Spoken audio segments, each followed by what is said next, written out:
Okay. Hello, Black Sunrise fans. Today we have a presidential campaign. The very savvy and brilliant Dr. Shiva Ayyadurai. I hope I pronounced his name right. Before we get started, I would just like to read his bio really quickly. His presidential website is shivaforpresident.com. Dr. Shiva Ayyadurai, MIT PhD, inventor of the email. He's a scientist, inventor, entrepreneur, and Fulbright Scholar who holds 4 degrees from MIT, including his PhD in biological engineering. He started 7 successful high tech companies, providing thousands of jobs in Massachusetts. His life has been about solving very tough, complicated problems by identifying the root cause, and hopefully, we get into some of the societal root causes today. He's also skilled at bringing people together to innovate real solutions, so he's solutions oriented. Now he wants to serve America beyond the left and right paradigm to deliver solutions we need and deserve. Most importantly, Dr. Shiva is one of us, not a lawyer, a lobbyist, or politician. Again, the website is shivaforpresident.com/about. Okay, Dr. Shiva, how are you doing today? I'm doing good, Renata. Is that the right way to pronounce it? Yes, it is. Oh, yes, it is. Yes, it is. Yes, it is. Renetta.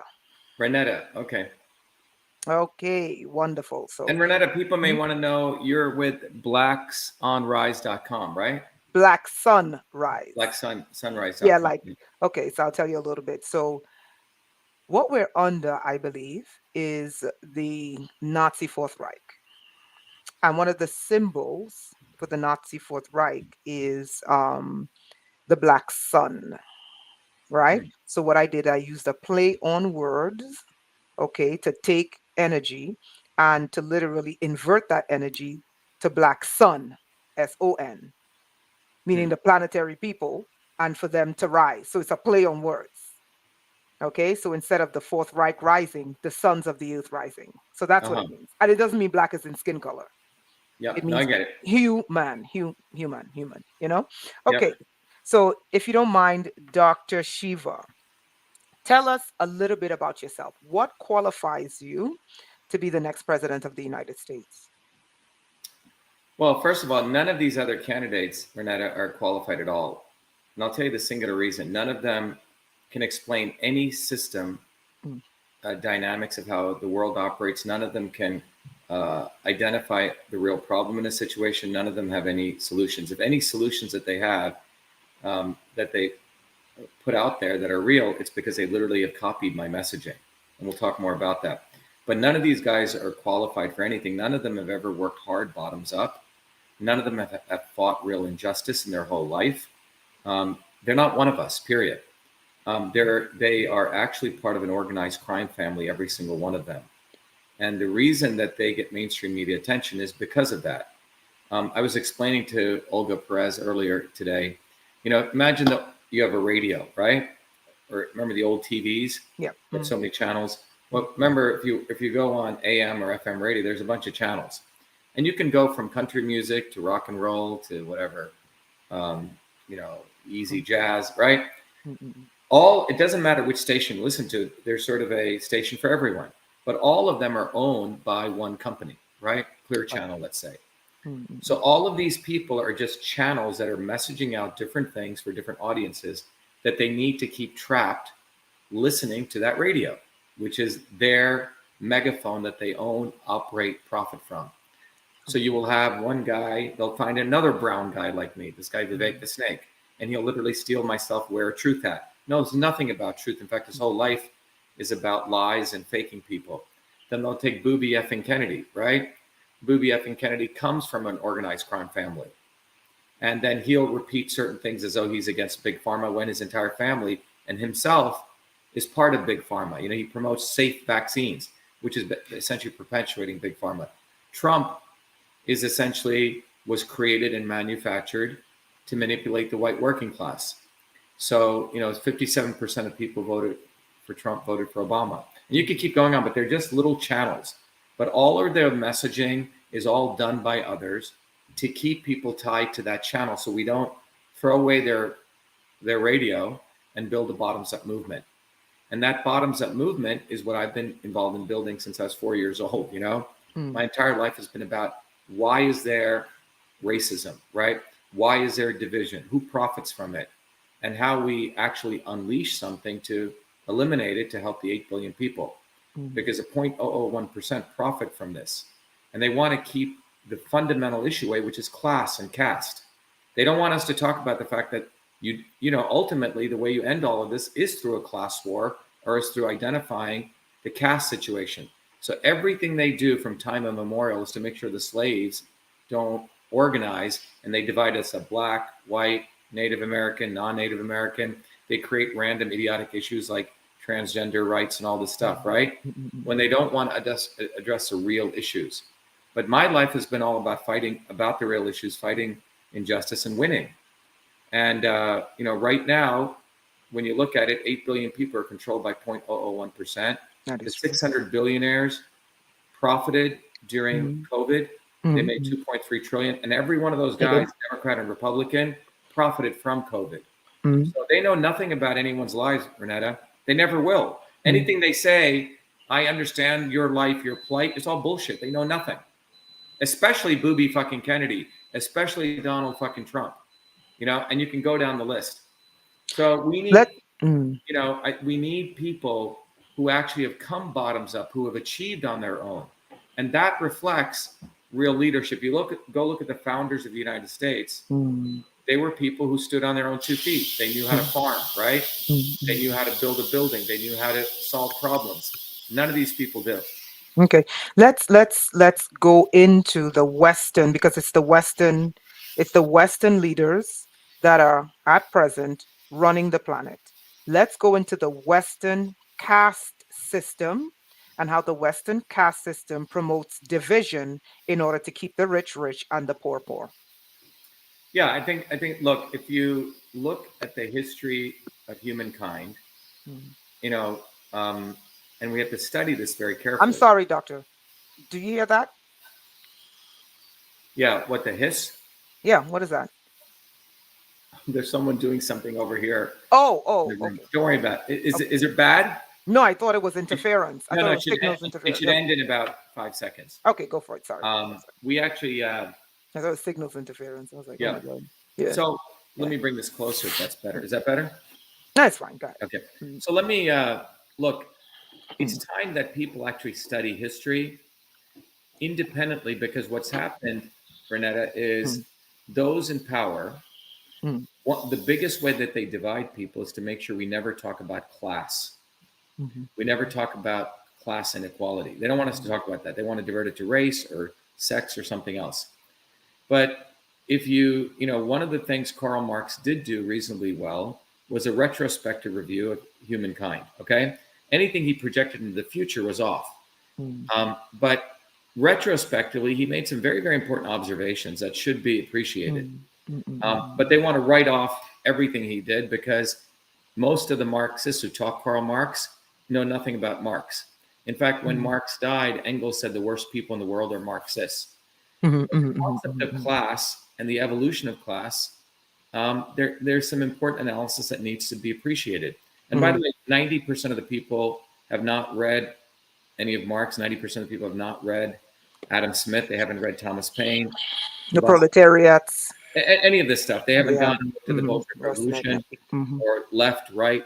So I've spent my life studying left wing, right wing, up, down, whatever you want, since I was a 4-year-old kid. Because I came from a caste system in India where I was abused. My parents were abused, right? It's a system where people spit on you, call you the N-word in the Indian world, right? Where if you were born into a caste, that's all you're supposed to do the rest of your life. So that's the world that I was born into. And that's the world that most poor whites, poor Americans, poor blacks, everyone is born into. We have a multiracial caste system, class system in the world now. But if you look at the origin of humankind, there was a time in human history where we didn't have that. When we didn't have the ownership of property. You had the concept of personal property, but no one said I own the air. No one said I own the land, this kind of stuff, right? And when that situation existed, that was a time of hunter-gatherer societies where people were nomads, right? The Native Americans, the Iroquois, the Dravidians, the Mongolians, right? And in those cultures where people moved, and there was a time when most of humanity were hunter-gatherers. There was no concept of ownership of property. It wasn't in the human psyche. You may have made your own, jacket from killing a deer. That was yours. But the concept of owning private property did not exist. Right? And in that model, when you look at the production forces there, where people hunted and they gathered, right? There was some division of natural labor. And many of those societies were matriarchal societies. The women, and whether it was the Iroquois or the Dravidians of South India, this is pretty well documented. But the Dravidians were builders. No, the Dravidians were the natives of India. Yeah, okay? I know, but they were also builders. They were the first builders before the Sind, which were the Persians who came. Right, exactly. From the Indo-Aryan group, right? The Persians, they were sailors, and they were all over India, okay? Right.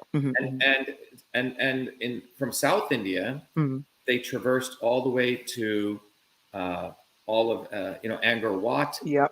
They also made it all the way to Mexico. Yes, if you look at a lot of the temples in Tulum or Mexico, Maya, these are all the same people, right? And so one of the things I would do, separately as president, I would make sure we actually understood the history of the human race, which has all been hidden. We need to really have a commission that does that. But anyway, so there was a time in human history where you could call it, quote unquote, primitive lowercase c communism. There was not ownership of property. And there was a relative sense of egalitarianism. All right. Now, that society transformed itself to the concept of a king, with serfs, when someone domesticated animals, someone created the plow. So we transformed from the society, which was relatively egalitarian, to a society where the guy who was stronger would say, "This is my land." Right. And the day that someone said, "This is my land," because he had his cows he domesticated and he was farming, now you weren't moving around. You were immobile in a particular area. That same day, you had the subjugation of women. It's very interesting because that day you had to say, "This is my land, and I need to transfer this land when I die." So you created the concept of inheritance. The last name comes into being. Right? If you go look at most Dravidian and Iroquois Native American cultures, there's no concept of last name. Like in India, my name is just Shiva. Ayyadurai is actually my father's name. So the remnants of the Dravidian culture still are in South India. Right? Or Sitting Bull, right? Or Sunshine. These were just names. It wasn't connected to some lineage. You came, you experienced the world, and then you left. Right? The Africans have the same system. Exactly. So wherever you find it, and the Celtics had it too, where there was no property ownership, these systems existed. But the day we created the plow and domesticated animals, this is my land. The guy who was strong would own that land. He had to have a wife who would then give him heirs. They had his last name, etc. Right? So you had the concept of feudalism starts to come, right? It was advantageous in some ways. You weren't running around trying to hunt all the time, right? You could, there were some advantages. And that day you created the concept of feudalism, not this primitive lowercase c communism, but feudalism. And in that world of feudalism, there was a king, and he basically gave some land to his serfs. They got to keep 30% or 70%, depends on how the cut was. He got to keep 30%, right? And so then those went from small kingdoms to big kingdoms to empires, like the British Empire. Right. But it was a concept of a king saying he got his power from God, and everyone had to obey him, right? Yeah. Then at some point in human history, people realized, so you had the kings and the queens, and then there developed this concept. And in that system, by the way, it was a feudal system. You had the guild system. Okay? The guild system was the specialization. Right. The priests were the ones who were supposedly connected to God. They would advise the kings. The kings would tell the warriors what to do. The warriors protected the businesses. And then you had the lowest caste, which were everyone else cleaning toilets, picking, all the workers. And in India, those were called the Shudras. Okay. But that caste system came out of feudalism. Okay. Now, something fascinating takes place around the 15, 16, 1700s. People start to figure out how to move.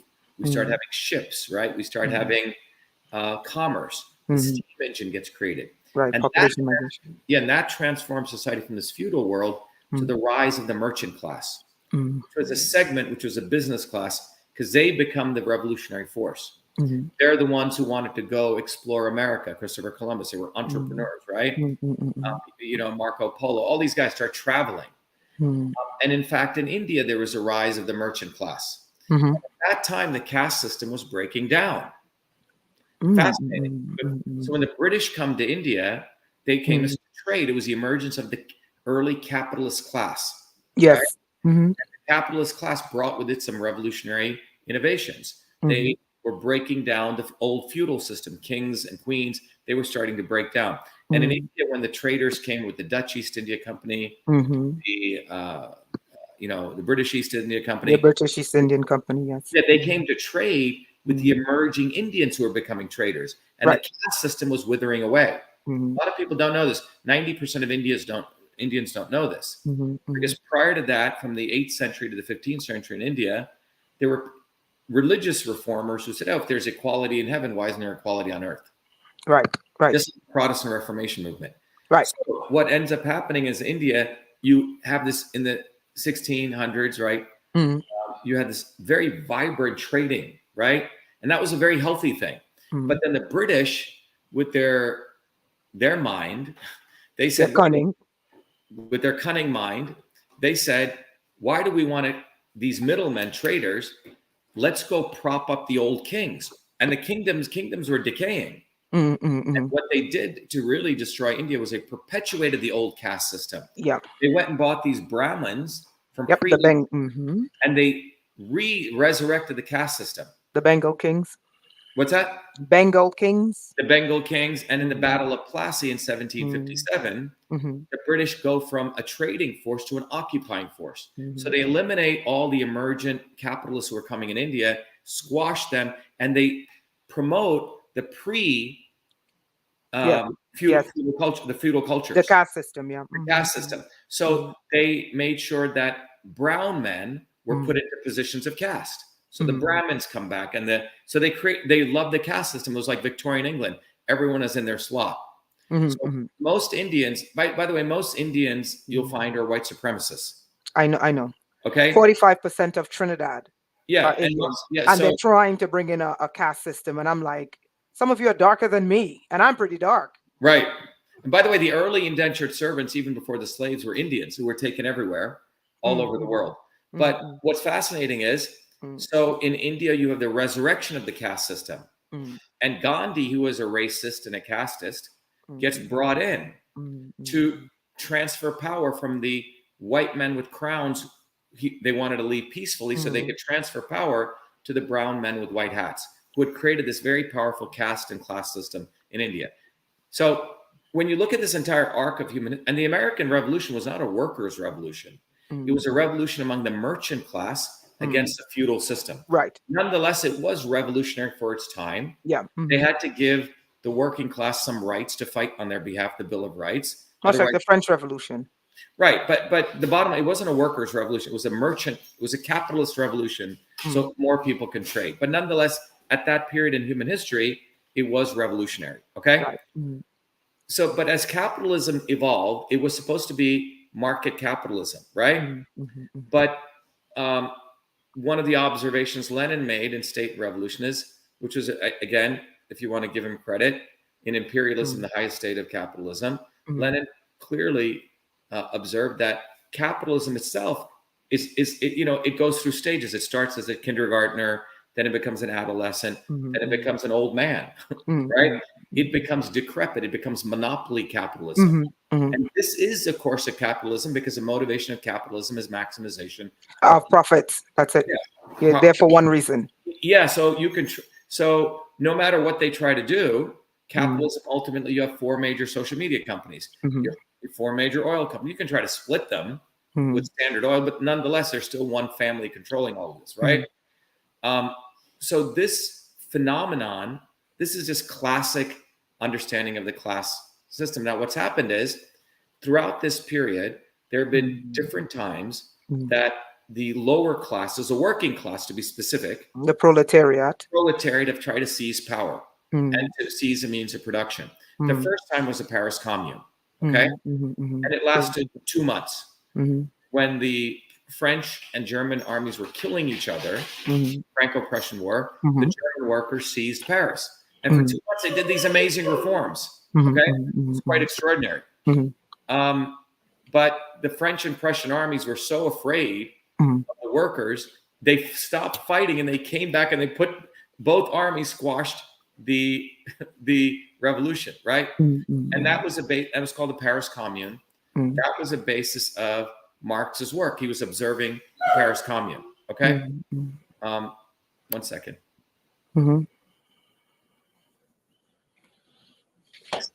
Oh, sorry about that. No, it's okay. So I just want to. So that's what took place, right? Now, the second, because a working class, just to be clear, a working class are people who sell their labor for a wage. Right. Serf doesn't do that. He's sitting on a piece of land. He gets protected and he sells his goods. It's very different than a wage slave. It's a racket. Yes, exactly. Serfdom is a racket. Yeah. So people are now working in factories, right?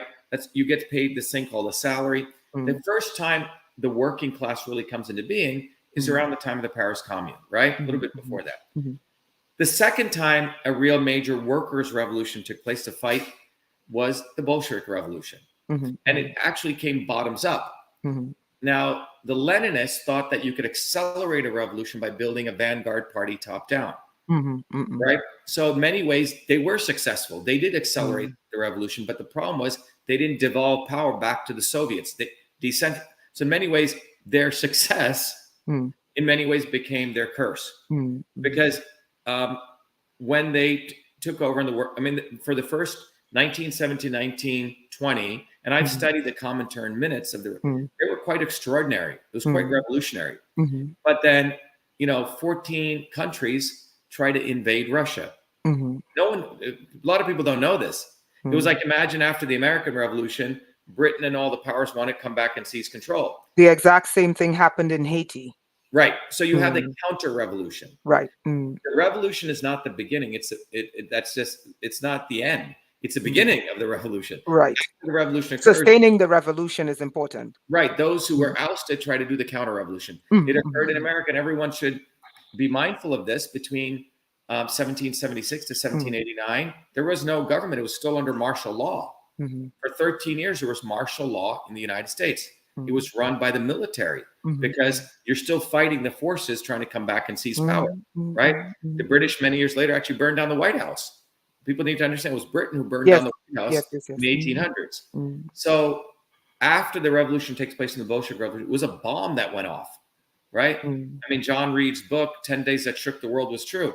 Every freaking worker all over the world, overnight communist parties came up everywhere. Why? Because people said, wow, these people in Russia have freedom. We want that, right? And this was very much like how the French and the Germans came back and put down the Paris Commune. 14 countries tried to invade Russia.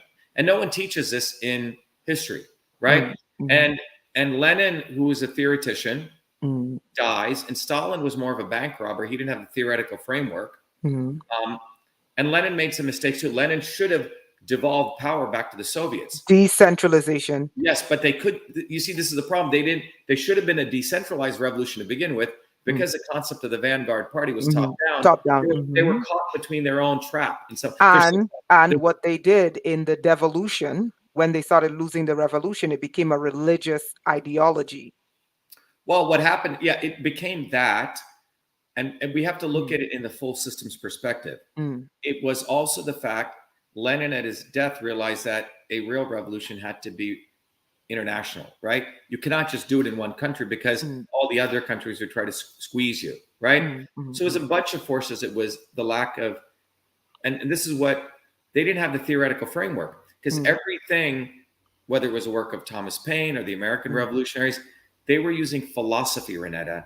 They didn't have engineering system science on how do you build a revolution. It's not their fault. It was just, we didn't discover any of this stuff until the 1920s and 50s, right? So if you want to build a movement that actually seizes power and devolves power to the people who actually produce surplus value, goods and labor, you have to take it a different path. Now, these folks, well-meaning they've been, or non-well-meaning, they didn't have the science. The science didn't exist. So they took philosophy. They used German philosophy, right? They used these kinds of ideas, which were, maybe took them in one direction, classical liberalism, John Locke's work. They didn't have the engineering framework because they didn't have the laws of thermodynamics, right? They didn't understand engineering system science, right? These things had not come about yet. Platonism. I mean, they could have looked to the engineering systems of the Egyptian. Instead, they looked to the philosophical system of Plato, Socrates, Plato, Hegelian dialogue, all this kind of stuff, right? Yeah, because there was a racism embedded there because they didn't value any of these ancient cultures. Okay, that is true. You could see it in their work, but anyway. So what ends up happening was that all these communist parties come up, communist in name only, okay. And the true focus of a true revolutionary movement, it's bottoms up, decentralized, working people from bottoms up are running. It's not the concept of a vanguard party coming top down. Right. So since 1917, all the communist parties throughout the world were always top down, right? The Stalinist model or the Leninist model. And I would argue from all the research I've done, this was because they didn't have the right theoretical framework. So when I started looking at this as someone who wants to end racism, wants to end all these divisions, you start realizing that racism, sexism, and all these divisions are the cornerstone of imperialism. They need racism. They need to divide us to perpetuate imperialism, right? Which is a division to keep all the classes divided. Well, to make sure the working class have and have nots. Yeah. Well, also to make sure the working class are not uniting against a real enemy. So they divide the working class. So in a factory floor, they'll pay the white workers a little bit more than the black workers. The black worker hates the white workers, right? Or they'll pay women a little bit less than men. So you have just on a factory floor, the blacks and whites are fighting each other, men and women are fighting each other, right? So you don't have unity. And this is a very clever thing that people have done for a long time. So racism and sexism are pillars of imperialism. Classism. Yeah, Zionism is racism in the service of imperialism. Okay? It is. So I've just shared with you a lot of fundamental theory here. Now, so when I was studying all this, I knew that in my bones that you had to build a bottoms-up movement. That when I started studying history from the 1800s to now, it was always bottoms-up movements that always brought any change to working people. Anything always came bottoms up. Meaning independent organic movements. And those in power realize this. And they realize that they must ensure that there's never a bottoms-up decentralized movement. So what they did, and you can look at this, and I've spoken a lot about this, is that they did not want class war against the elites, right? This is what got Martin Luther King killed. Well, we'll talk about Martin Luther King. I think it was Malcolm X, definitely. Martin Luther King, after he came back from Israel, that's when he changed the focus from freedom to economic equality.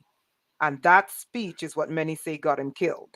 Well, yeah. So we'll talk about Martin Luther King versus Malcolm X, because I think there's some subtleties that we should look at. But this notion of the working class rising up, bottoms up, is they cannot have that. And therefore, French Revolution. In the 1800s, and in the United States itself, Renato, in the 1800s, right? And there was a great upheaval.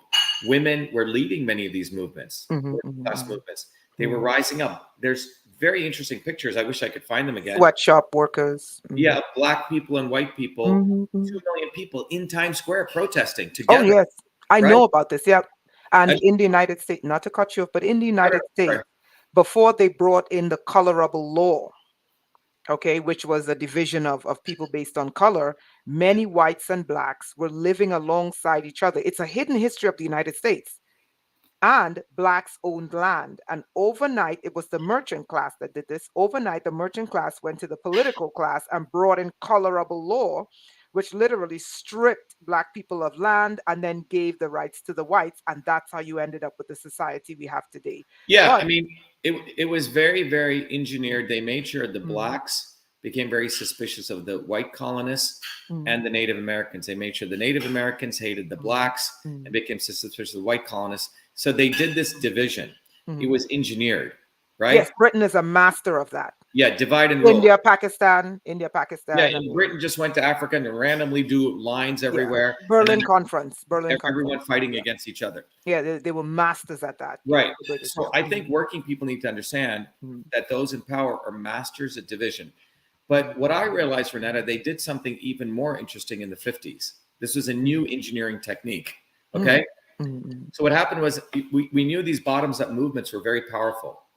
Right. It was a women's movement of the bottoms up that earned them the right to vote. It wasn't the Democrats or Republicans. It was bottoms up movements. Yeah, it was militant movements of the 1900s that forced the establishment to give people Social Security, to force them to give them the 8-hour workday, infrastructure. And the data is right in front of people. Between 1900 to 1970, there were a lot of bottoms up working class movements. Those put the fear of God into the upper class, and they were forced to give people some consent. There was going to be a revolution in the United States. People don't understand this in the 1900s. So to stop that, they gave people some reforms. But by the 1950s, the elites were so pissed off that working people were organizing independently. This is the engineering that they did, Renetta. It's not only did they do divide and rule, that was one of their weapons, but they realized we must create fake heroes. We must create fake idols that we will control. Okay. So what they did was they had to do a 2-part left hook, right hook. What they did was they said that anyone who says workers unite, wants to build a bottoms up movement, must be a communist controlled by Russia. Okay. And by the way, Russia by the 40s or 50s had become state capitalists. They weren't anywhere near revolutionary communism. Okay. They were state capitalists where the government had united with the capitalists, right, in Russia. So they became even a worse form of capitalism called state capitalism. China had become state capitalism. They would, talk about the hammer and sickle, workers unite, but they were nowhere near workers uniting because by 1920, things had failed because people didn't have the right theoretical framework, right? So that's what happened. But in the 1950s, a guy by the name of Joseph McCarthy, the right wing and the left wing, McCarthyism. Yeah, we could never have a bottoms-up movement. The right wing, the Republicans, branded all of these bottoms-up workers' movements as the Red Terror, capital C communists, capital M Marxists coming out of Russia. Yeah, right. And then at the same time, what they did was these bottoms-up organic unions made sure people like AOC, people like Bernie Sanders, people like the Kennedys, right? The mob took over those unions. They wanted top-down control. So on the top-down, they had this ideological attack against class war, saying that must be controlled by Russia. And then they made sure all of the bottoms-up unions were controlled top-down. So again, the data is right there. So between 1900 to 1970, nearly 250 million people striking on the streets in the United States, 7,000 strikes. After 1970, when they consolidated everything, led by John fucking Kennedy, because John Kennedy was this rabid, quote unquote, anti-communist, right? He's the number one imperialist, the one who brought in Kissinger. He's the one who invaded Vietnam. The domino theory.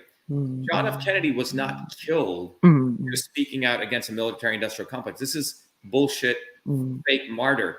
4 weeks before he died, he wanted to escalate the war in Vietnam. Tracy found the video. So they created this mythos, but it was John Kennedy, who's part of a crime family, a massive crime family.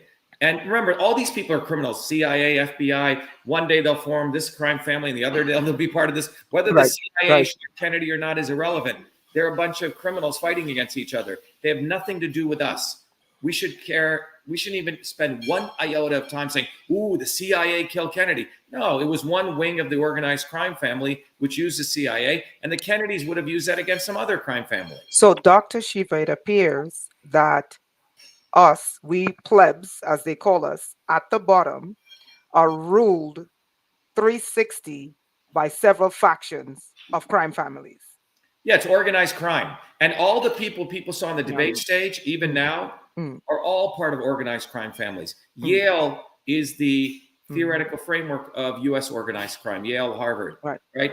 Oxford and Cambridge are the theoretical centers, and they both still work very closely together. Yes. Once you go to Harvard or Yale or Oxford, they create a dossier on you, and you don't get into those institutions until you're vetted. So those people become the intellectual elites of the organized crime families. The intelligentsia. What's that? Intelligentsia. Well, the intelligentsia is very interesting. The intelligentsia can make a choice who they want to serve. They're more of a weapon. I, as a part of the intelligentsia, never forgot where it came from. I choose organized class war, on behalf of the working people to truly end racism.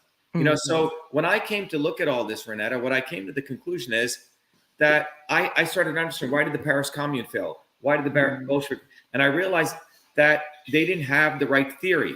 And I studied from Thomas Paine to all these guys, right? And it was only the 1900s and the 1950s did we understood engineering system science. This didn't exist before.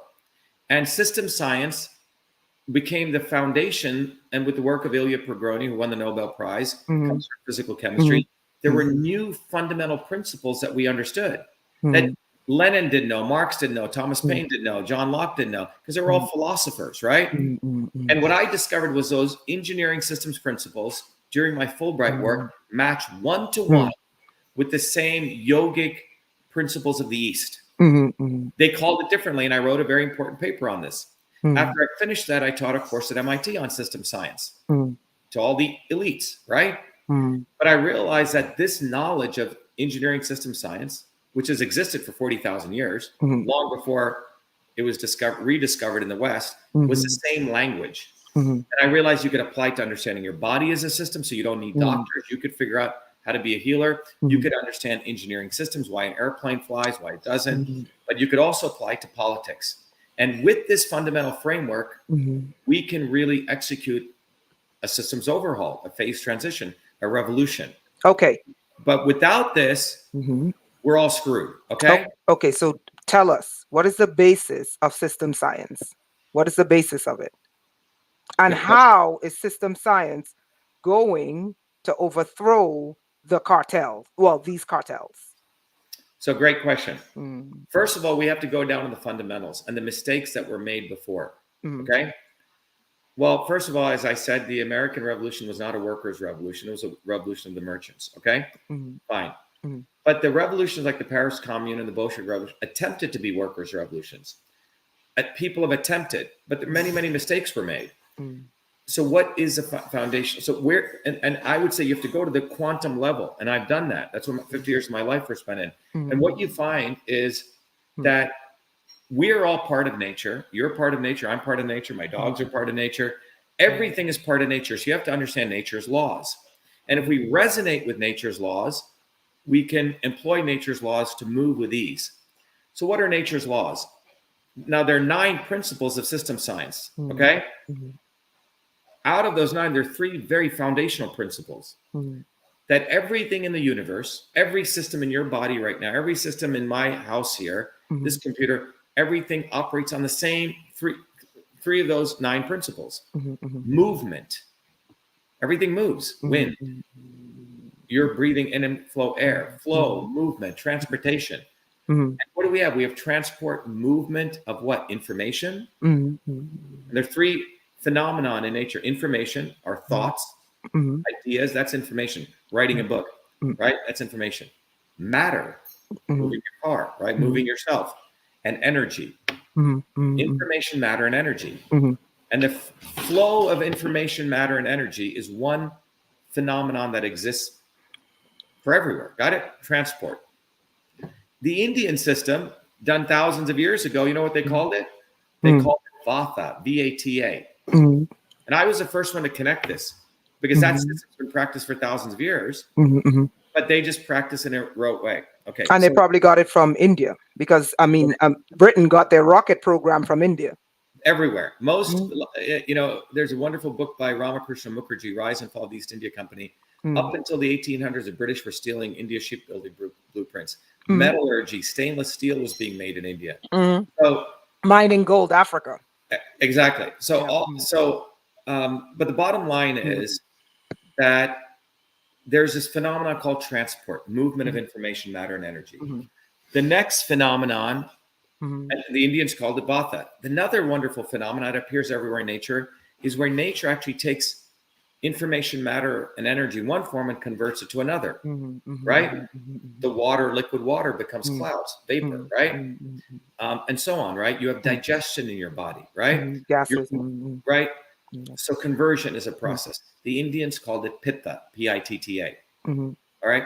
Then you have another phenomenon called storage or structural elements, right? The things that give structure to something, like the bones in your body, your skin, the beams in my house. In engineering, we call it storage and structure. So transport, conversion, storage. In the Indian system, they call kapha. By the way, we can play a quick video, or maybe John will play a video. I'll take a quick break. But so here, I had come across engineering systems principles. I went to India on my Fulbright because I was very interested in ancient systems of medicine.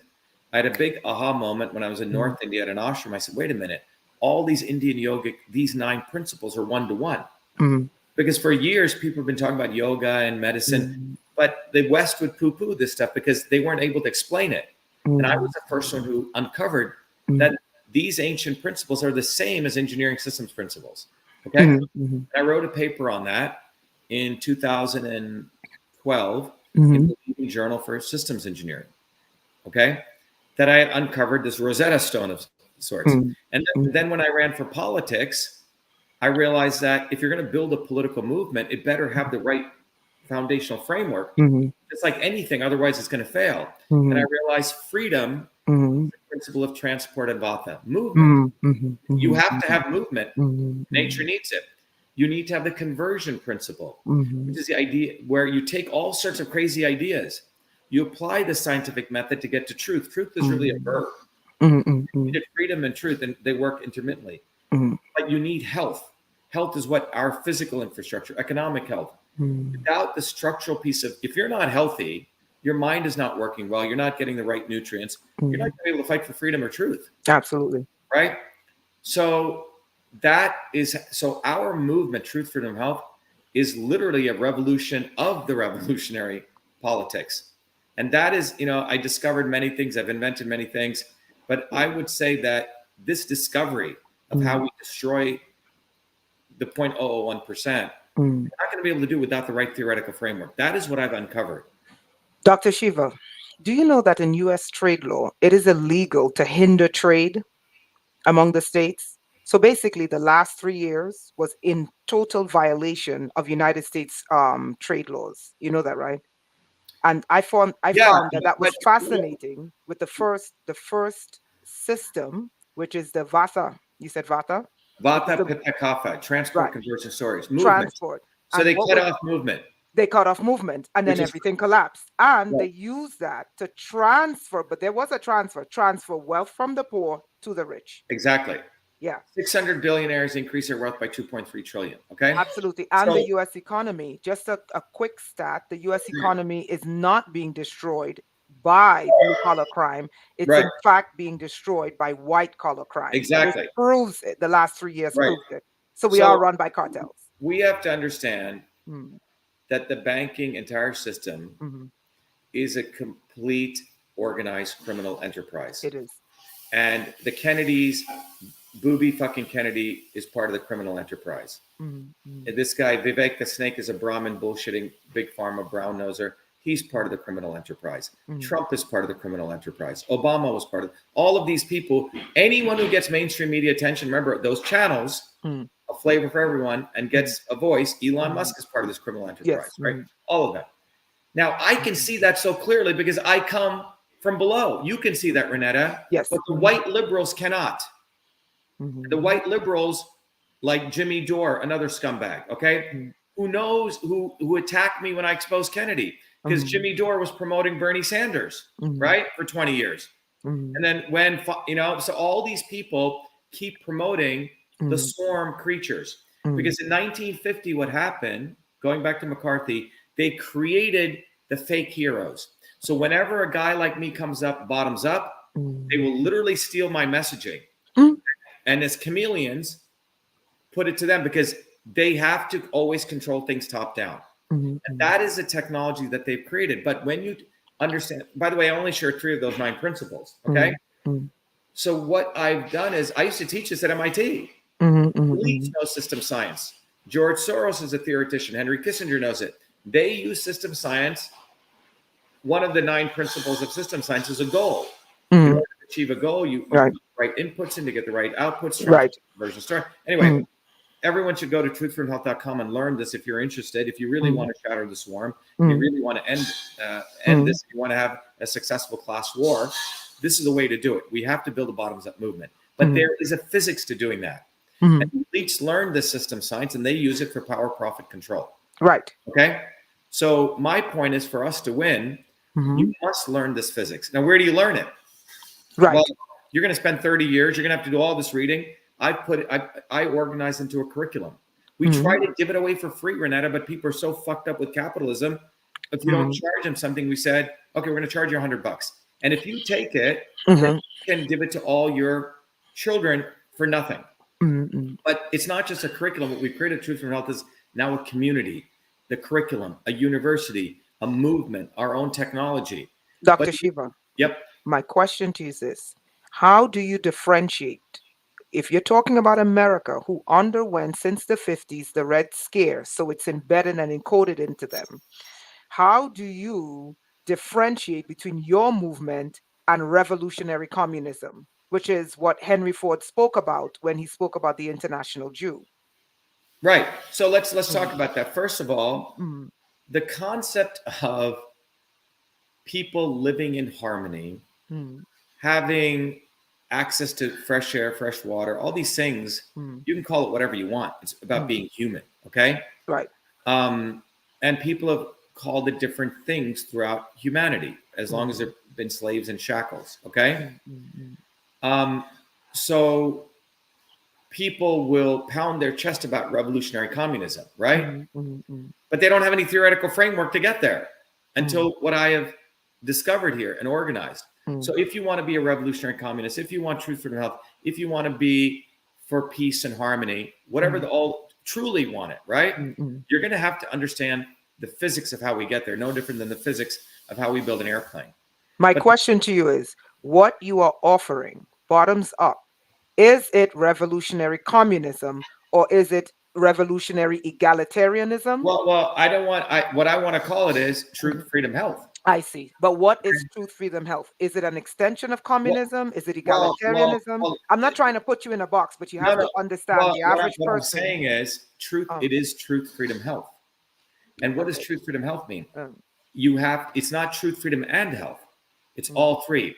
So it's saying the movement for your physical health, the movement for unleashing real great science and truth, and the movement for freedom all have to come together. Right. And when they come together, that's the vision. You realize in order to achieve that, real freedom, real truth, real health, we're going to have to understand how we build a movement, and it has to be decentralized. Now, here's the deal.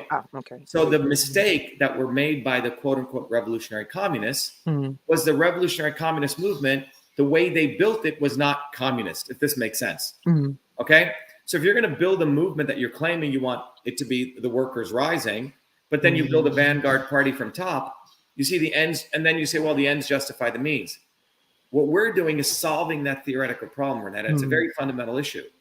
What we're saying is, Marx used the word class consciousness. What we're saying is you have to raise people's consciousness. So and this comes out of system science, which came out in the 1950s. If I take a pot of water or pot of oil, and I know when everyone does this, and you hit it at a certain temperature, it'll be all random bubbles. But at a certain condition, it'll form beautiful patterns. That is a self-organizing system. So what we're saying here is that the mistake that Lenin made was he tried to accelerate this top down. What should have happened was the bottoms up movement should have been fostered, but he didn't have the science on how to do that, Renata. So he tried to force it. Okay. So what we're saying is each individual who understands system science, who understands the phenomenon of the system dynamic, who understands the not so obvious establishment, right? And I mean, this, you got to 10,000 people understand this, it's over. Okay, here's my issue with that. What I'm saying is it's a self-organizing system. Absolutely. But what do you have in place in system science? Is there a mechanism in place to stop interlopers, to stop Well, so invaders, to right. stop? So Yeah. that is embedded into this raising of the consciousness. So for example, right now, if you look at most of the stuff, we teach is one of the 7 or 9 principles in system science called the disturbance. If you're trying to go in a particular direction in an airplane, you get all these disturbances coming your way, right? You're trying to go from Boston to San Diego. You're going to get wind turbulence. You're going to get rain, hail. What do? You have to counter that. People need to understand what the disturbances are for us to achieve truth, freedom, health. The biggest disturbance is the not so obvious establishment. The booby fucking Kennedys, Bernie Sanders, the Donald Trumps, who will mouth these words to the conservatives. Oh, I'm here to fight for you, make America great again, drain the swamp, lock her up. He didn't do any of them. Or Booby Kennedy, who'll talk about, oh, I come from this family, my uncle was killed. You're part of the crime family. So it's easy to understand a Clinton or an open fascist. But what they have now created is the not so obvious establishment, Renetta. That raising of consciousness with uncompromising virtue is what is needed to actually unleash a global systems revolution. Dr. Shiva, do you understand that the hero programming goes back thousands of years? How are you going to extract the hero programming out of the subconscious in people since it's been around for about 4,000 years? Well, let me ask you a question to answer your question. How are you going to get rid of the programming of people thinking that we could never fly? You have to try. And you need a system to do it. No. How did we learn how to fly an airplane?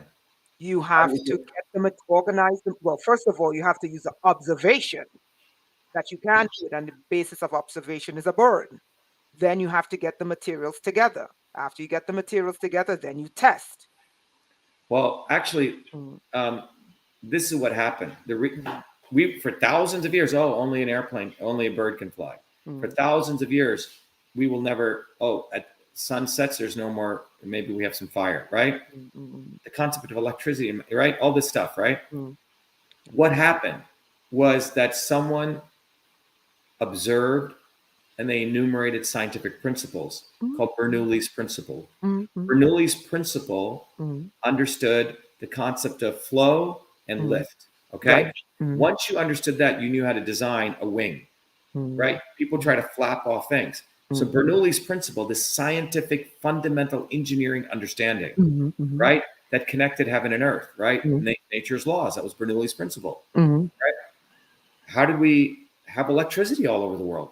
Why do we have motors? Materials. Wireless communication. That was because of Faraday and Maxwell. They understood the concept of a flow of electrons creates something called a magnetic field. You could create motors, you could create all this wonderful stuff, but it came from scientific engineering understanding. Yeah.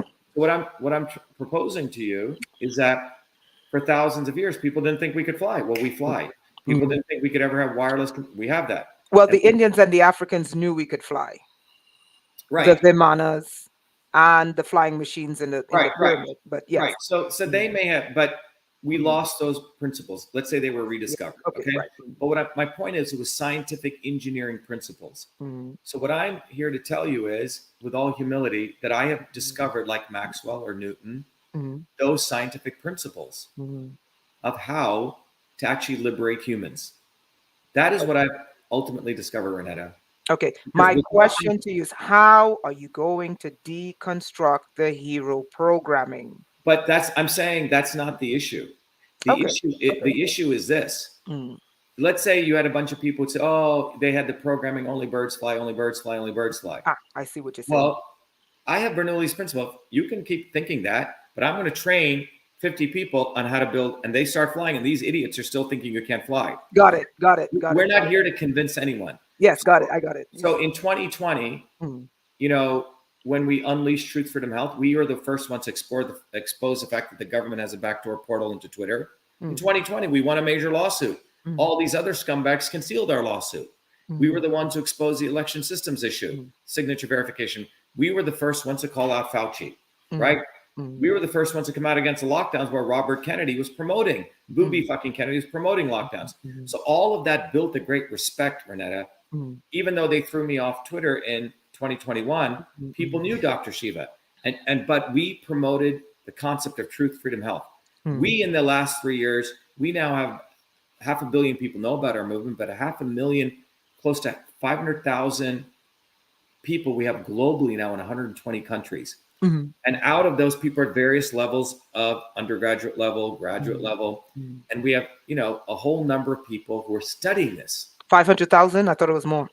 About half. Well, we have 500 million people know about movement. That's what I. Yes, that's what. Yeah, and that's what scares them. But we have 500,000 people who've gone to Truth, Freedom, Health. They've signed up as members, supporters, workers, based on whatever they want to do. They're learning this MIT knowledge that Kissinger and Soros learn, and they come from all different backgrounds. We're not here to convince anyone, but I know that once we hit a critical mass around 10, 20,000 people who really understand it at my level, it's freaking over for them. Okay, those people, I can just sit back and watch the fun.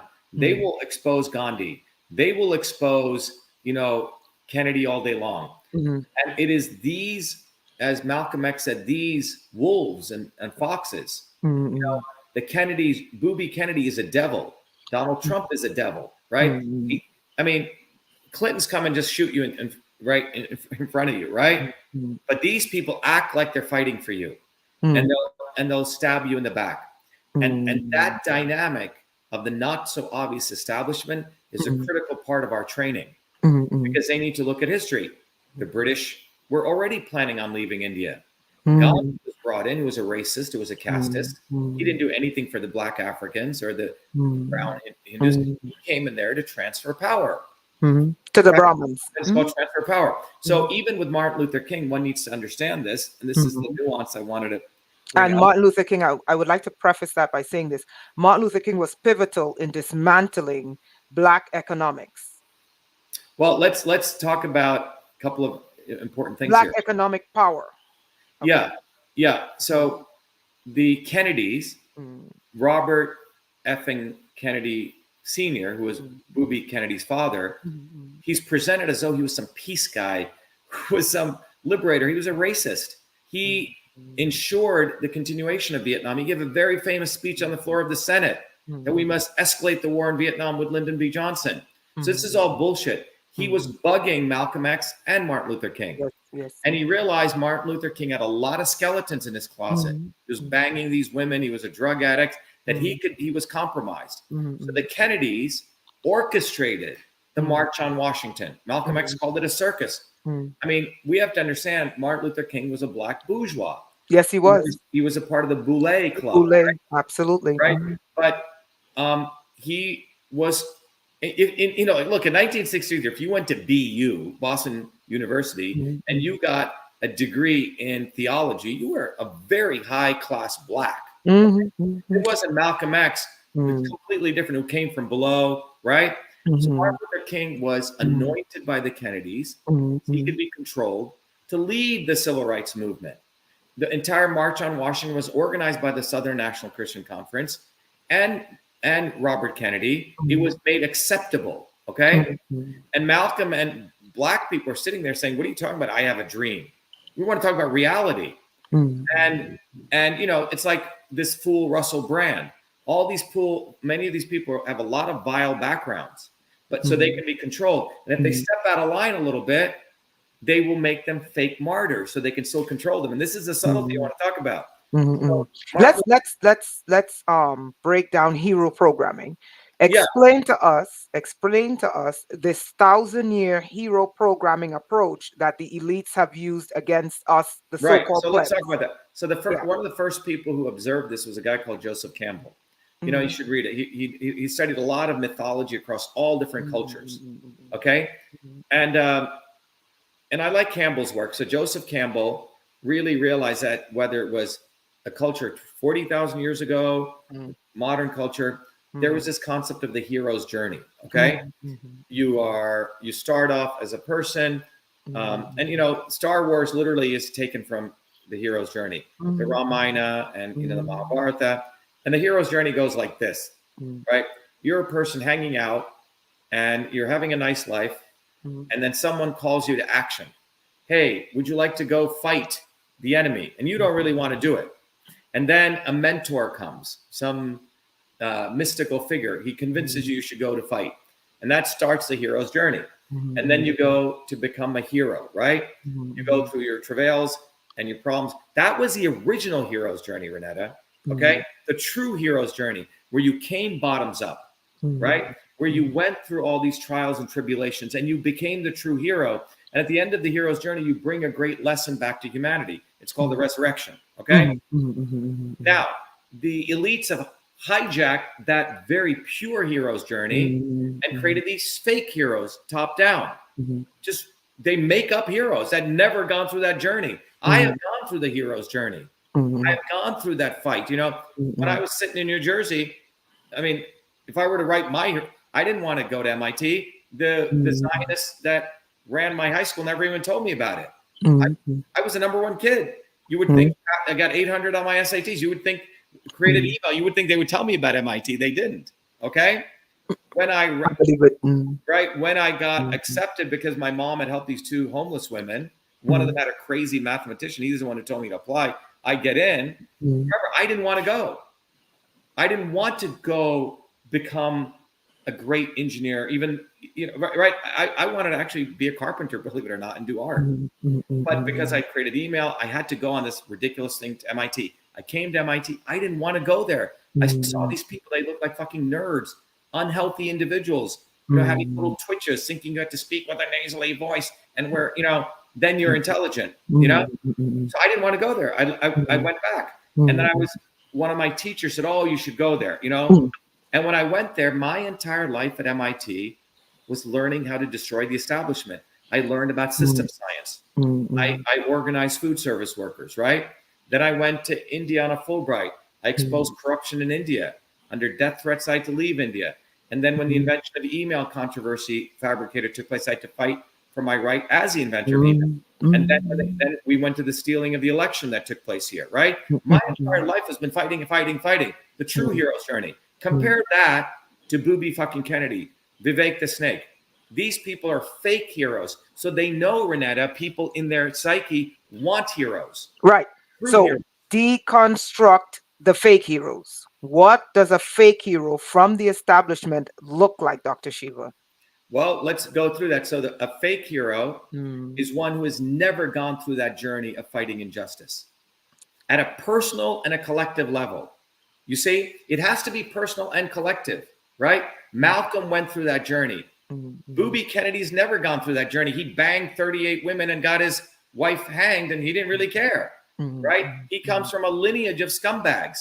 He comes from an organized crime family. And these people want to create their own senators. Who gets to be president? It's not about helping people bottoms up. It's about them controlling people, you know, having statues created as though they helped us poor plebes from below. And that's why Martin Luther King is interesting. Because Martin Luther King, in the genre of the black people at the time, he was a bourgeois. He was anointed. He was acceptable to the elites because they could control him, right? They had a lot of dirt on him, right?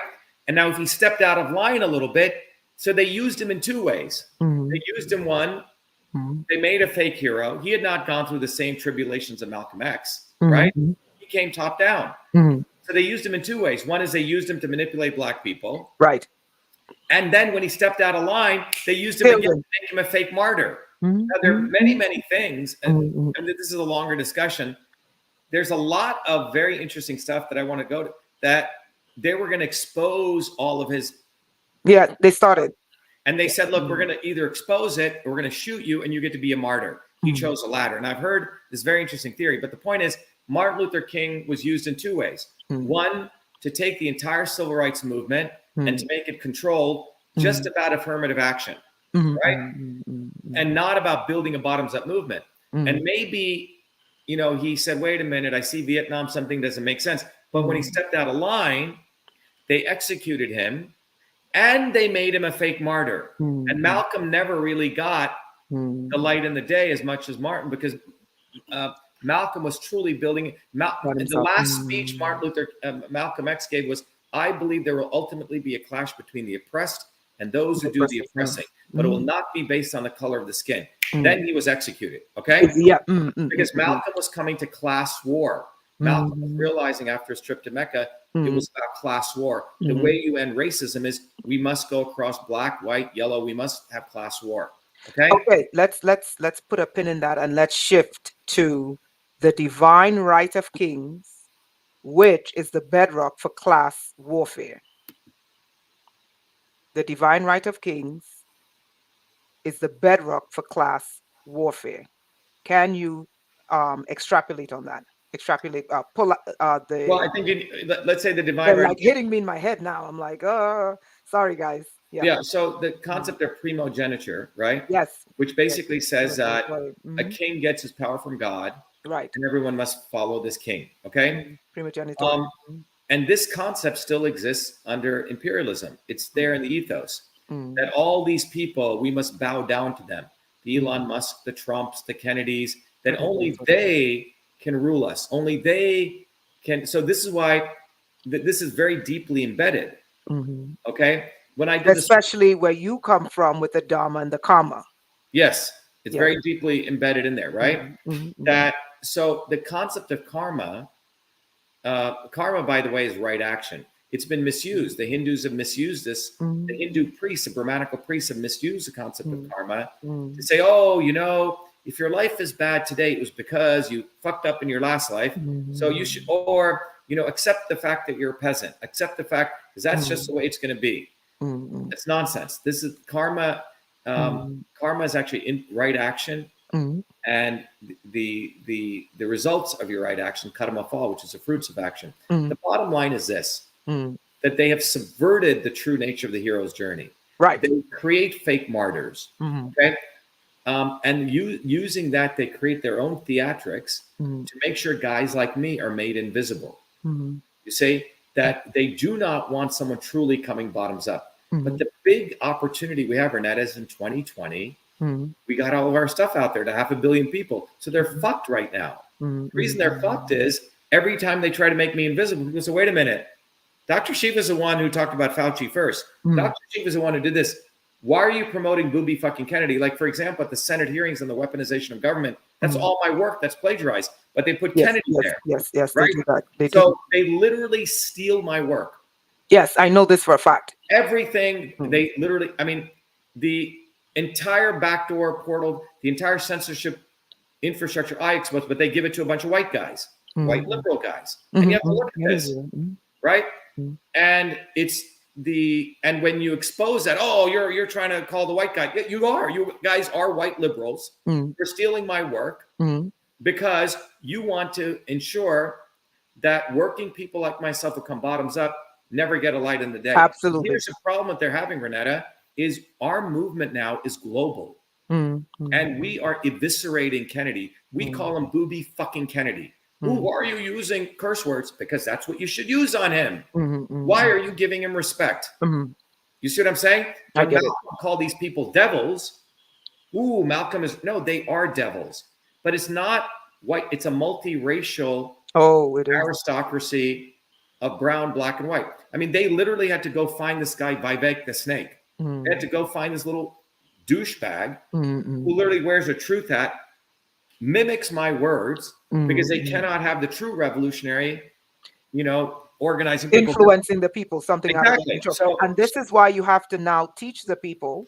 So now that we oh my God, they're just hitting me in my head like, you ever had like thought in your head and then they just take it? Yep. Okay, so now that we deconstructed, the true hero versus the establishment hero, we have the fake heroes, we have to get to the divine right of kings and class warfare. How are you different from us voting in another king? And we know. Yeah, so let's talk about that. Look, we know you came from. Let's say 1 second. Let's say you get in the White House. How are you going to ensure that your administrative cabinet is going to execute the principles the people put you there to do? Let's talk about that. Look, here's the bottom line. You have to be a fucking idiot if you think that you can win the presidency and do anything as president. Thank you. So Okay. how is The your second, administration and your policy? My question to you is your policy makers, because it's not laws, it's the policy makers right. that But drive the United States. Renetta, let's take one step back. Okay. Okay. When anyone comes to a point in their life Mm-hmm. and they want to change the world in the modern imperialist capitalist society, Mm-hmm. they only give that person two choices. Mm-hmm. They say, okay, you can go file lawsuits, become a lawyer, file lawsuits. Okay, that path. Mm-hmm. Or they give the other path, which is, the electoral approach, run for office. Okay, they give people only two choices. Oops, did we lose you? No, I'm here. I'm here. Okay, I'm here. so they give people only two choices. Mm-hmm. Okay, so some person, so they run for office, or they do, and then all of those lead to dead ends because the entire legislature and all that system is corrupt, and the judiciary is corrupt, right? So they may give you some wins, but they ultimately screw you, right? Okay, so that's over here. Now you have to clear. Now I understood that as 17 years old when I saw Jesse Jackson sell out to corporate, right? He was just a bullshitter, right? And I never believed in electoral politics as a vehicle to change anything. I believed in building up bottoms up movements. All right. So now every 2 to 4 years, the swarm runs this charade called an election. Now, I, as a revolutionary leader, right? It's a tactical question. So we decided we will run for office, but not to confuse people that the end goal is to win the presidency. The end goal is to awaken people to build a movement. Got it. And now the inverse of this, the only way a guy like me could ever win the presidency is with a movement. Okay? Now, if I win the presidency, what am I going to do? That's a revolution just took place. Okay? We will move very quickly. The presidency is all corrupt. What would I do on a practical day? I will use the bully pulpit of the presidency, do an interview with you like here. I'm not going to do anything different. I'm not suddenly going to be president and act presidential. I'm going to just be me, the same guy.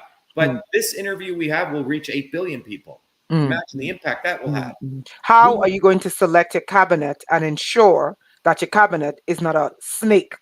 Well, we're going to announce our cabinet actually in the next couple of weeks. Okay. And you will preemptive strike. I see what you're saying. Yeah, you'll see who's in our cabinet. There'll be people who actually know how to do stuff. Like imagine a working class master electrician actually running the Department of Energy. And how many of those people even know how a transformer works? How many of them even know how to calculate V equals IR, right? So our movement coming into power is going to be a revolution. And, overnight, we will do things that unheard of, right? We will use the force of that movement. You see, my coming into office would be a revolutionary event. It's not an electoral event. It's a revolutionary event. Okay? Let me ask you a question. Hypothetically. Yeah. Your Secret Service comes from them. What measures are you going to have in place? All of that will have to be radically different, Renetta. Okay? It's a revolution. If a revolution. The presidents, you have to understand that is a revolution. Got it. I got it. That is a phase transition. That is a systems overhaul. Okay. Yes, I see what you're saying. And that is why if I take you to the flyer that I have, right, we say that right up front. We're not living in any illusion here. So by the way, people go to shivaforpresident.com. Number one, everyone should go to the shop. This is like to-dos, homework assignment for everyone. Go to the shop, spend $5 and get this very simple bumper sticker. Why? Because one bumper sticker, you put it on the back of your car, reaches 100,000 people every day. And it's a good way to say fuck you establishment. Okay. And it's $5 because all of us work for a living. The second thing people should do is to go to the free download section and go to your libraries, use their printers, you paid for it, and tell them to shut up if they try to tell you can't use your printer. Okay. Print these flyers out. What does this flyer say? The lesser of two evils is killing our children. but true independent, not the bullshit independent, like Tulsi Gabbard or Booby Kennedy. And we have led with this graph, okay? That graph is what's going on to the United States. The life expectancy of Americans is going upside down, and the world is going to follow. And see what we say. We say we need a systems overhaul, which demands a bottoms-up movement. That's it, because behind that line is not any one issue, Renetta. It's many things. It's the water. It's everything you can think about, right? It's the income inequality. Fundamentally, by the way, we've been talking about this for years. Today, the New York Times literally talks about my graph. They don't get credit, but they just put it in there. Of course not. Yeah, absolutely. Okay? My question to you is, okay, let's get to the pseudoscience. Sorry, because we're saying this data is front and center. The left and the right have all fucked you. And if you see this data and you have a child, your child is going to live less than you, lifespan wise. So why would you keep voting for the lesser of two evils? We need a systems overhaul. So that's the first thing people need to understand, is that if you want your child to keep having a less lifespan than you in a very material way, it's not going to change. And you need a systems overhaul. So if you come to the point of you need a systems overhaul, then you can say, wow, that's a pretty big task. How do we do that? Well, you need to understand system science. You need to understand what a system is. And if you don't, we're going to have 10, 20,000 people all over the world that'll teach you that. Because ours is a learn, teach, and serve model, right? It's decentralized. So I don't have to do this all day, right? Now, that becomes a self-organizing system. A wave of consciousness comes, right? And once we have that, Renetta, what comes out of that, I should not be dictating. That would be fascism. And this is what previous quote-unquote revolutionaries did. They try to impose their utopia on people. My goal as a catalyst is to raise the consciousness. What occurs out of that, I can't even predict. I mean, the human mind is quite innovative. We may do all sorts of pretty wild things, but we're not at that state of consciousness yet. When you have enough people overnight throwing a tomato at Booby fucking Kennedy and Donald Trump and Bernie Sanders, I'm talking about hitting the left from the left and the right from the right, then it's over for these fools. And that's where we need to get to. I have one final question. Okay. I think the number one issue now, apart from raising the vibration and the consciousness of the people, is the free flow of information. How are you going to use the principles of Vatha to ensure that our ability to communicate over the internet is not hindered? Great question. Well, first of all, as a technologist, as a guy who invented email, let me tell you something very, very simple. Okay?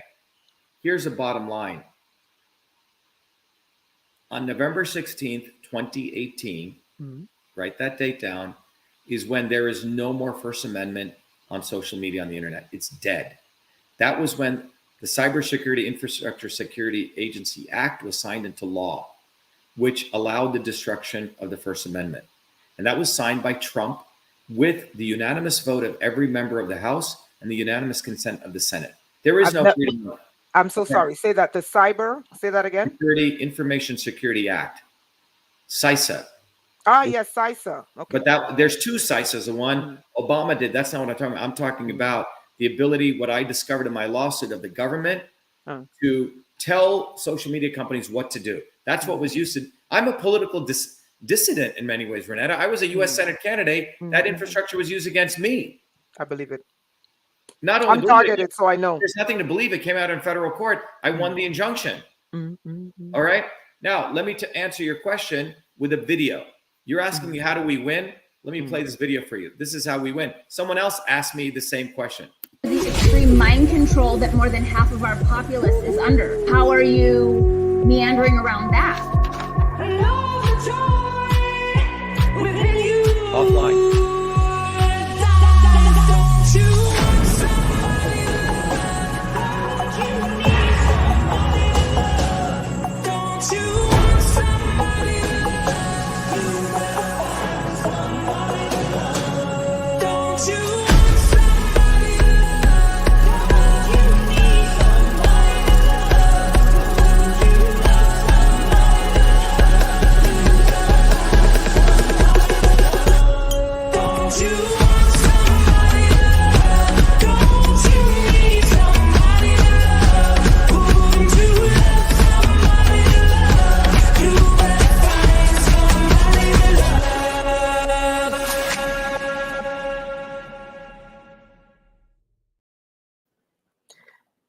That says it. Online anymore. I can hear you. There's no way to defeat these people online. None. Because I noticed when they put me back on Twitter, they thought I would, thank Elon Musk and kiss his feet. The first tweet I did was I said, Elon, why don't you make me your CEO? I'm like the perfect qualified candidate, right? 4 degrees from MIT, the inventor of email. I fought free speech all my life, right? For free speech. Well, and then every tweet I did that was exposing him, because a backdoor government portal from SICE exists. He's a douchebag. He's part of the swarm. And my visibility went from 500,000 views per day down to 5,000. When I used to do a tweet in 2020, 2021, I used to get 30,000 retweets. And then they elevated Booby Kennedy, okay, as a fighter, sucking down to Elon Musk. The bottom line is that I'm too dangerous for them. So they've now put me literally in an apartheid cage. I mean, Elon Musk knows about apartheid. He comes from South Africa, where he was fine with everyone carrying around IDs. The bottom line is, what has actually occurred is quite fascinating, Renetta. We have the caste system my parents left here. I'm in an apartheid digital cage on Twitter, right? Kennedy is promoted, right? All these other douchebags of the swarm are promoted. Brown, black, white, whatever they are, as long as they pay homage to them. And I got 300,000 followers, right? And I do a tweet and it gets 20 retweets. Come on. It doesn't make sense. So offline. They have me they're treating me like a slave. Yes, that's this system. I know that for a fact. And so that's why the only way out of this is class war. And offline. There we go.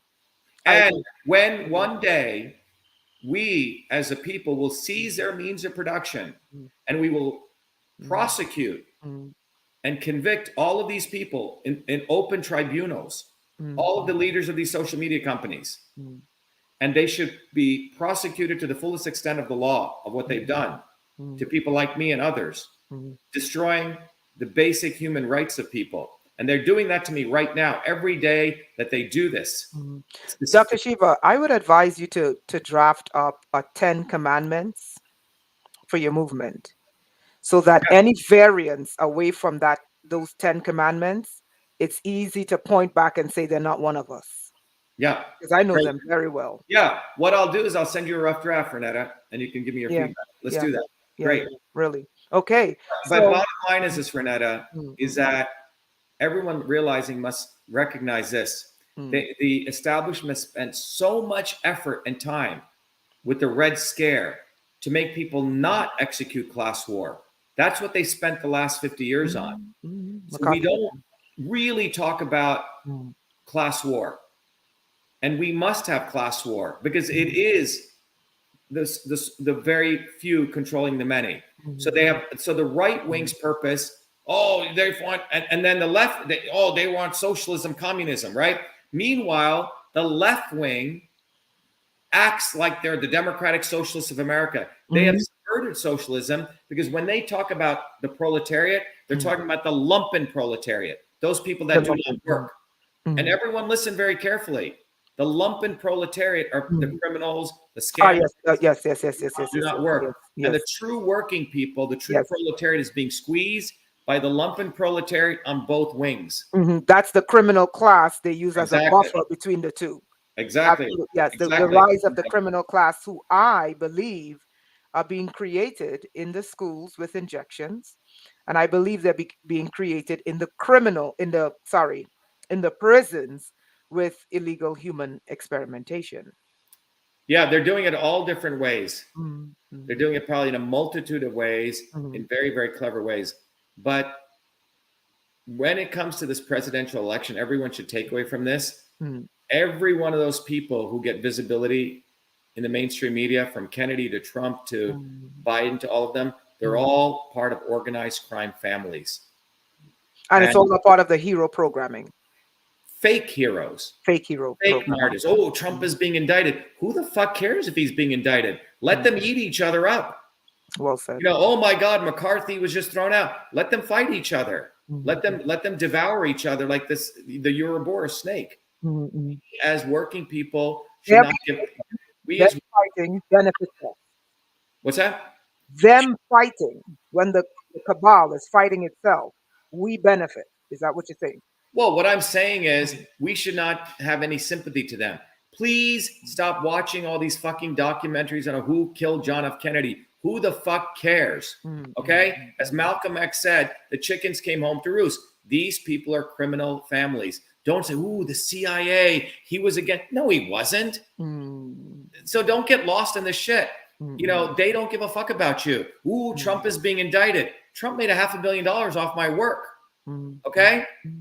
He has a golden plated toilet seat. He bangs women and prostitutes and pays off when he's with his wife. And all these evangelical dumbass Christians are praying for Trump. Are you fucking serious? This is not, Christ would be whipping all these people. John, you got that whip there? We're going to be selling online. John will bring this. But seriously, people need to get their head out of the ass, particularly the evangelical Christians. They don't understand who Christ was. The cat of nine tails. Yeah, Christ took the cat of nine tails and he whipped the shit out of the Pharisees and the Sadducees. John, can you? Which is what we're under. Yeah, that is the cat of nine tails. That we will be selling that online. Okay. Well done. Right. You know, it's funny because the cat of nine tails looks like the Hydra. That I can't talk about. Yeah, it does. But the bottom line is the amount of programming they have. Ooh, Speaker McCarthy was just the reason they're doing that. It's all theater. Okay. We don't care about any of them. Stop caring about them. Care for the 226 people on this call. But go to Truth, Freedom, and Health. Become a warrior scholar. I want to play this last video. Yes. Actually, I want to play two videos. John, can you play the anthem video? Let me play one video, which is what is Truth, Freedom, Health, and I'll end with the our presidential video. But to everyone listening, if you've enjoyed what you've heard here, Renata, by the way, out of all the interviews I've had so far, you're the best. Okay. Oh, okay. You have asked the most incisive questions. You have a lot of knowledge of history. We should do this again. And I'm saying that you've nailed it. Okay. So everyone out there, if you've enjoyed what you heard and you want to become your own leader, your own hero, right? You must understand the physics. And so let me play that video here. We have allowed our country to be taken over from within. And the end goal is you will have a homogenized world where we will become slaves, because there is a condition among the elites that really thinks they're better than you, deep down inside them, that you don't deserve the freedoms you have. They don't. This reality is what people need to wake up to, and we need to all unite working people. There's only one movement that can do that. And that is the movement that we started creating here in Massachusetts, the movement for truth, freedom, and health. Look, I've been a student of politics since I was a 4-year-old kid, studying revolutionary movements, left wing, right wing. There's a physics, there's a nuclear science to destroying the establishment. To build a bridge, you need to understand Newton's equation. You need to understand the laws of gravity. You need to understand Poisson's ratio. There is a way to build a revolution. And that's why I put this together. My goal is to train an army of truth, freedom, and health leaders. We don't need followers like social media. We need leaders, but they need training because the educational system does not teach them history, nothing. So in 3 hours, that's what I've started doing. That's the solution. We got to train people. First, with understanding what a system is, the dynamics of all systems that affect nature. The second is understanding the interconnection between truth, freedom, and health. Freedom is the ability to move freely, communicate freely, talk freely. Without freedom, you cannot convert ideas, hypothesis into truth, which is science. And without freedom, you can't really get to truth. And without truth, you make up fake problems and fake solutions, which means you destroy our health. And without health, which is the infrastructure of us and our body, you can't fight for freedom. Truth, freedom, health.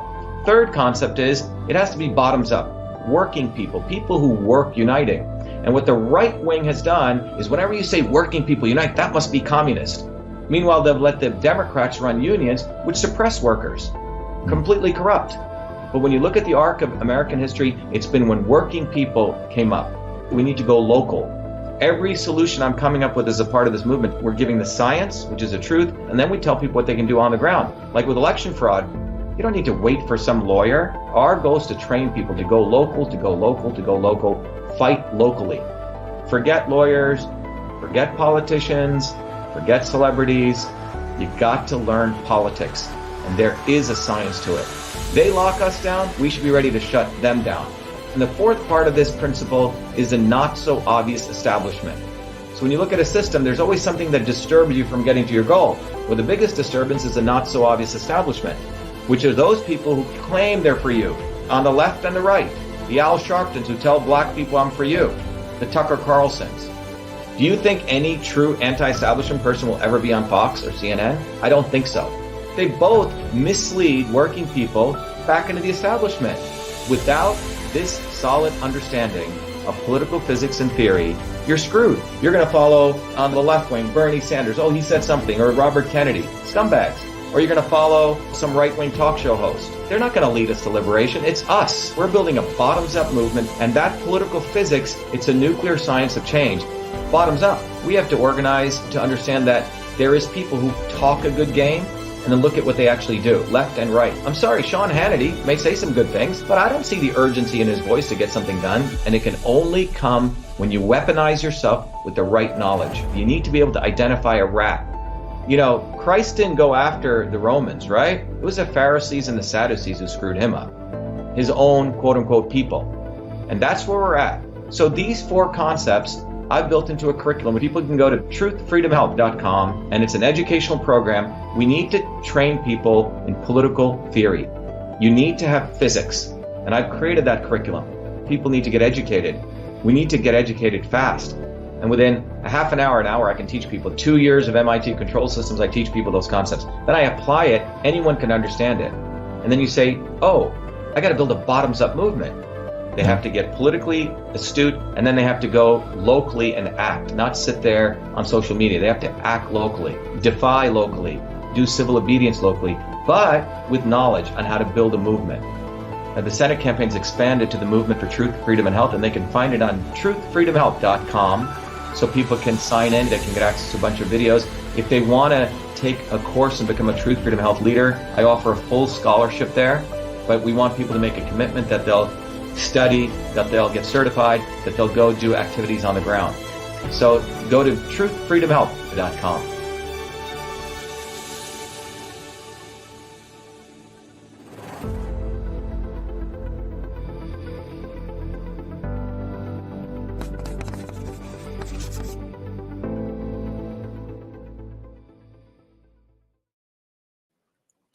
Doc, this was really good. Thank you. That should inspire, right? Oops. That should inspire people to get involved. That we actually have a program. By the way, it's quite extraordinary. We have a community. Every Thursdays, everyone's invited. You may want to put this down on your calendar. Every Thursdays, there's an open house. Mm-hmm, mm-hmm. And it's a long day for me. Thursdays, 11 a.m. We do it because we're global. Mm-hmm. So 11 a.m. to 2 p.m. we'll do it. Mm-hmm. And then 8 p.m. to sometimes 10, sometimes midnight, you know? It's vashiva.com/orientation. Mm-hmm. Sign up and get involved because you'll meet people. You won't feel lonely. But we've engineered a institution. We have a community. Mm-hmm. So this is a global movement now. And we've let this actually happen on its own, Renata. So we didn't really impose an organizational structure, but now we're finding leaders. And then the leaders get to educate other people. It's a learn, teach, and serve model. Mm-hmm, mm-hmm. Everyone is volunteers that are coming from below, and it's based on meritocracy. Mm-hmm, mm-hmm. It's important, Doc. I've seen this multiple times. You need a 10 commandments type system. So that way, again, I said this before, and I know you got it because you're sharp. Any variance away from those 10 commandments, they are not part of your movement, because this is the United States and they're masters at infiltration. Right. And also, running running false flags. Yep. If you're making too much headways, running false flags and then labeling real movements as terrorism. So a 10 commandments. Well, remember, what we're doing here is raising consciousness one at a time. Mm-hmm. And it's like what occurred during certain points in history, right? Mm-hmm. Where people's consciousness gets raised. Mm-hmm. And once someone understands these concepts, unless they go into people's brains, and Mhm. remove those concepts, right? Mhm. That's what you're gonna have to do. But it's quite exciting actually, because Mhm. the more they try to make us invisible, Renetta, Mhm. is where it's actually backfiring on them, because a lot of people listening here Mhm. and elsewhere will say, wait a minute, why are you, their active attempt to make us invisible is actually leading people to want to know more. Mhm. No, I'm not talking about the invisibility. I'm talking about the visibility. I know that. When you start making waves. Yeah. So, But one of the things we have to also recognize, Renetta, is I've been among these people. They're not that smart. No, they're not. But And they have money. they have money, but you know what? They The have money. biggest thing that they fear is people organizing in mass. And no amount of money can solve that. Doc, Let's I was there in New York for the 99% movement, and it really started to take over. And they came in one by one and took them down. So this is why I'm saying but 10 commandments, principles that you live by if you're a part of this movement, and you say any variant. we actually have a manifesto. You can find There it. you go. Yeah, there you Yeah, go. There you it's go. called Truth, Freedom, and Health. It has a manifesto up there. Right. My point is that it's not any one thing. Ultimately, it's a mass of people raising their consciousness. Right. And one person getting that flyer and handing it out, learning how to do that, is a very high state of consciousness. Like Absolutely. it's not someone says, "Oh, let me download this flyer. Let me put a bumper sticker on." That means they're willing to take these concepts and actually materialize them in the physical world. Right. Anyway, Renetta, thank you very much. This It was was a great. pleasure. Same Yeah. here. Thank you, Doc. Hope to do this again. Have a great one. Thank you. Thanks, John. Be well, be the light. Best to everyone. Thank you. Okay. Bye. Bye-bye.